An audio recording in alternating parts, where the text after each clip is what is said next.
こんにちは、吉岡直樹と申します。ジャズベース講座の14回目ということで、今日は10音、ダブルストップを使った左手の強化についてお話したいと思います。具体的にはメジャースケールの3度のインターバルを使って練習していきたいと思います。メジャースケールの3度のインターバルについては、すでに6回目の動画で説明しているのですが、今回はその時とは異なる運指で練習します。それで今回の狙いなんですけれども、考え方としてはですね、1つの音を抑えるよりも、2つの音を抑える方が大変だよねと。だからそれで、筋力トレーニング的な効果があるよねというところが、一つの考え方になります。で、他にもこれはメリットがありまして、今お話したような、左手の強化、筋力的な強化に加えてですね、左手の形、これが改善することが期待できます。なぜかと言いますと、私たちは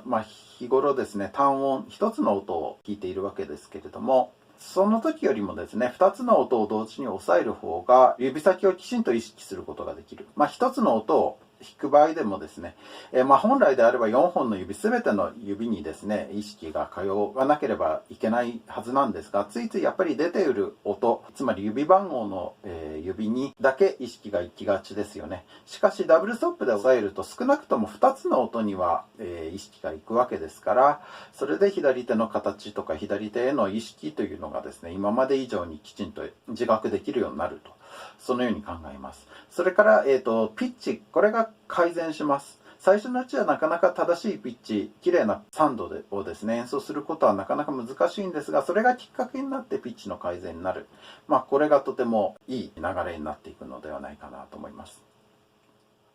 それではですね、実際にどのようなものかということを、説明したいと思います。まず E メジャースケールの3度のインターバルを今日のフィンガリングで弾いてみたいと思います。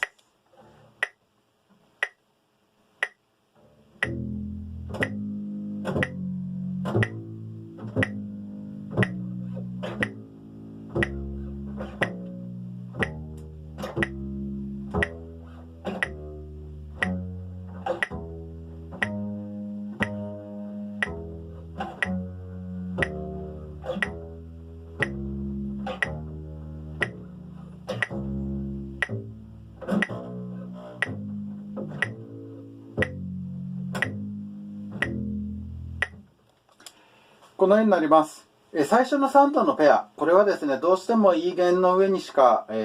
ありませんから、ここは、ダブルストップのフィンガリングで弾くことはできないのですが、次のペア以降はですね、すべて、ダブルストップのフィンガリング、すなわち隣り合う2弦で3度のペアを弾いていきます。最初は F シャープの音を1で押さえて A の開放。このようになります。次の3度は G シャープと B ですから、E 弦と A 弦で弾きます。で、次なんですが、A の開放をあえて使わずに A の音を E 弦で押さえて、次の C シャープの音と隣り合う弦で弾いていきます。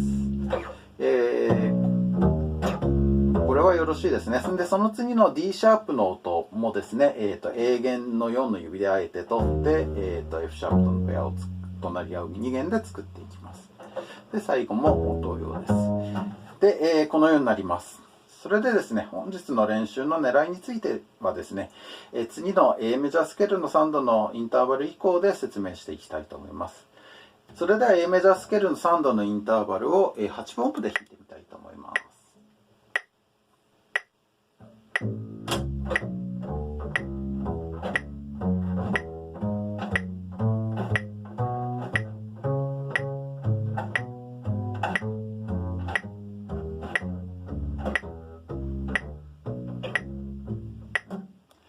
このようになります。さて、前の E メジャースケールの時もそうなんですけれども、これ、わざわざこのフィンガリングで弾く必要があるのということを感じた方もいらっしゃるかもしれません。それは本当にその通りです。今のですね、パターンを弾くのであれば、第6回目の動画で説明したフィンガリングの方が、良い場合の方が多いでしょう。すなわち、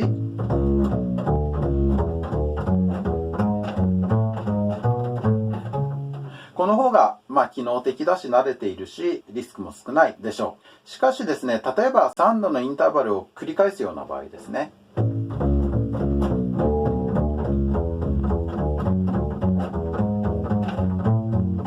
ここまではいいんですが、次、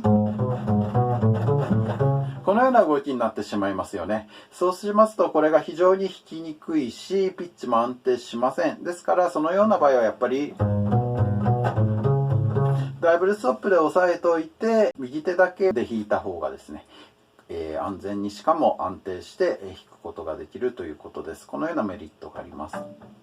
それからですね、上下を入れ替えるような場合もですね、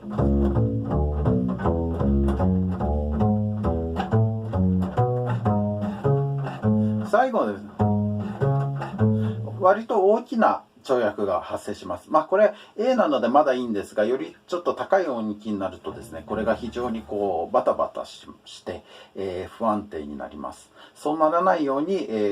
今日の、ダブルストップのフィンガリングっていうのはですね、強化だけではなくて実践でもとても役に立つ、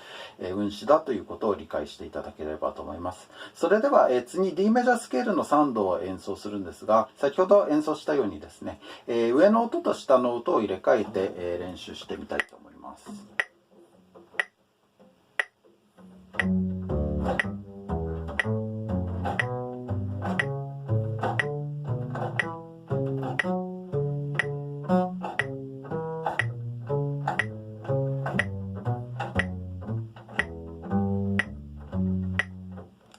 このようになりますね。これは従来の、運指ではなかなかちょっと、対応しにくいと思います。すなわち、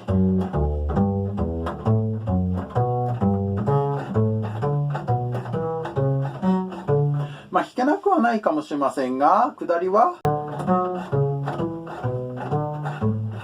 非常にですね、シフティングの回数も多いし、距離も大きくなってしまいますよね。ですから、これにはやっぱり向いていないということです。速いパッセージになればなるほど、なおさらです。続きましてですね、G メジャースケールの3度のインターバルなんですが、最初のですね、8分音符のパターンと、今 D メジャースケールで弾いた3度のひっくり返したパターンをですね、組み合わせて弾いてみたいと思います。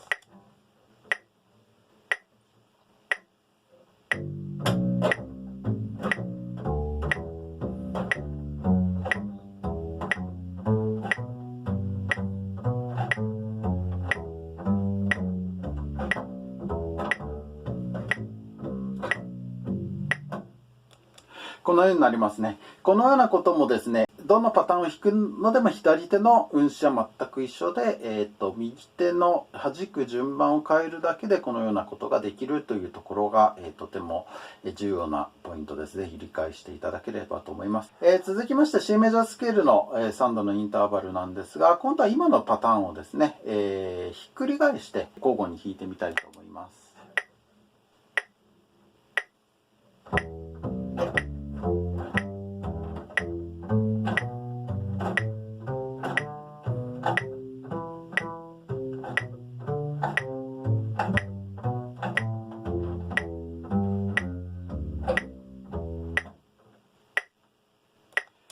このようになります。いかがでしょうか。今度はですね、F メジャースケールの、インターバルなんですけれども、今度はですね、3連音符で弾いてみたいと思います。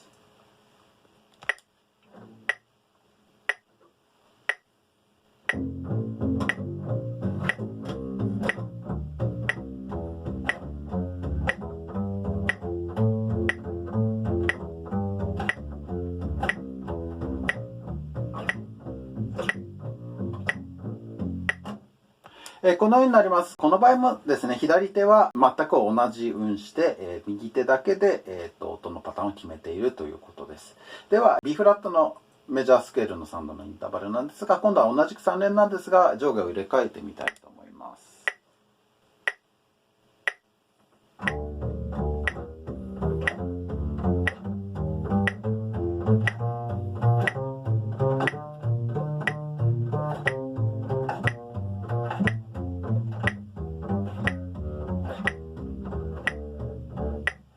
このようになりますね。続きましてですね、3度のインターバルを2回ずつ繰り返して16分音符で弾いてみたいと思います。E フラットメジャースケールを使って、演奏します。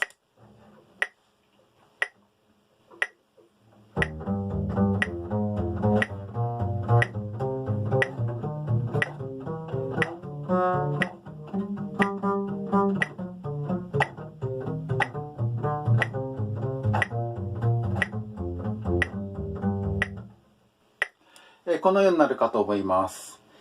続きましてですね、A フラットメジャースケールの3度のインターバルなんですが、16分音符で今度は先ほどとパターンをひっくり返してみたいと思います。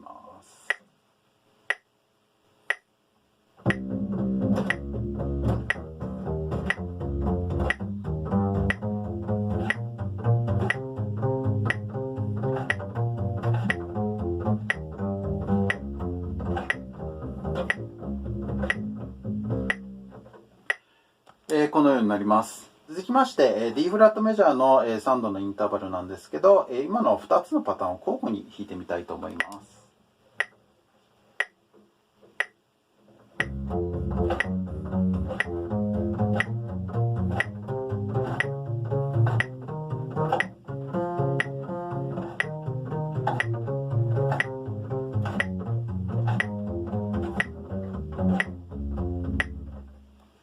このようになります。ちょっと難しいんですけれども、ただ、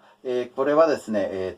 左手の動きは8分や3連音符の動きと全く同じです。右手が忙しくなるというだけのことです。それからこれ、どうしても、指の形でミュートしてしまうことがあるんですけれども、それをなるべくなくすということと、あと、できるだけレガートで演奏できるようにしたいと思います。ではですね、今のパターンをですね、今度逆にしまして、G フラットメジャースケールあるいは F シャープメジャースケールの3度のインターバルを弾いてみたいと思います。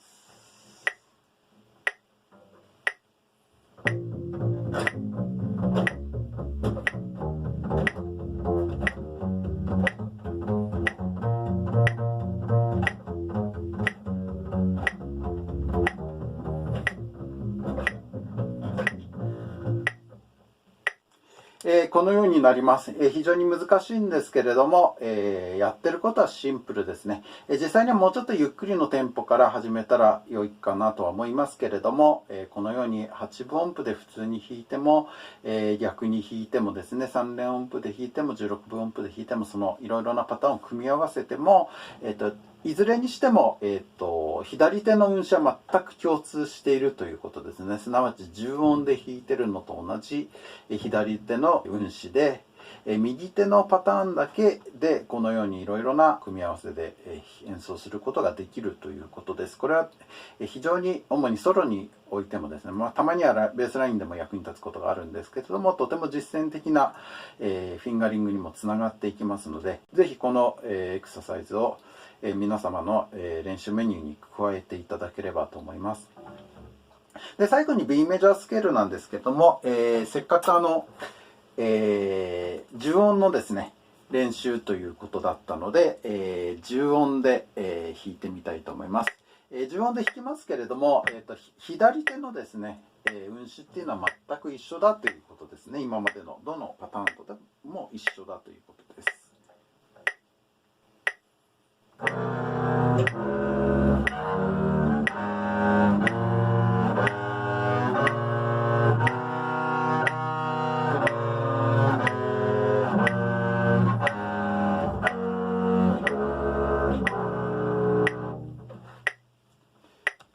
このようになります。もちろん弓じゃなくてですね、ピッチカートで演奏していただいても構わないんですけれども、このように、10音も含めてですね、今挙げたいくつかのパターン、解説の都合でですね、一つ一つキーでパターンも変えていきましたけれども、まずは一つのパターンを全てのキーでっていうような練習でですね、やっていただければと思います。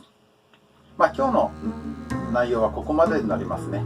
10音、そのものを演奏することはあまりないかもしれないんですけれども、3度の10音っていうことはですね、今までのスケールやインターバルの動画で準備ということをやっていったんですが、それの総仕上げとしてもとてもいいトレーニングにもなります。実際やっていただければわかるかと思うんですが、左手非常にバテてきてしまうと思います。最初はなかなかここまで連続して演奏するっていうことは厳しいかと思います。逆に言うとですね、この練習を積むことによってその左手のですね力がつきますから、普通に演奏する時にもですね非常に楽に余裕を持って弾くことができます。結果的にですね音色がとてもクリアで大きな音につながると思います。音色っていうのはよく左手に宿るなっていうふうにも言うんですけれどども、左手を改善することによって、ベースの存在感が、増すことになるかと思いますので、ぜひ取り組んでいただきたいと思います。これはじわじわ効いてきます。即効性はないかもしれませんが、これを全くやるのとやらないのとではですね、やっぱり後々大きく違ってくると思うので、ぜひ根気よく取り組んでいただければと思います。さて、次回の予告なんですけれども、これいろいろローポジションでやりたいことを説明したいことっていうのはまだまだいくつかあるんですけれども、ただ、ご要望として、ハイポジションぜひちょっとやってほしいなっていう要望をいくつかいただいています。従いまして、親指ポジションですね。親指ポジションの、基本的な部分から次回何回かに分けて説明していきたいと思いますので、ぜひ次回の動画もご覧いただければと思います。最後までご覧いただきましてありがとうございました。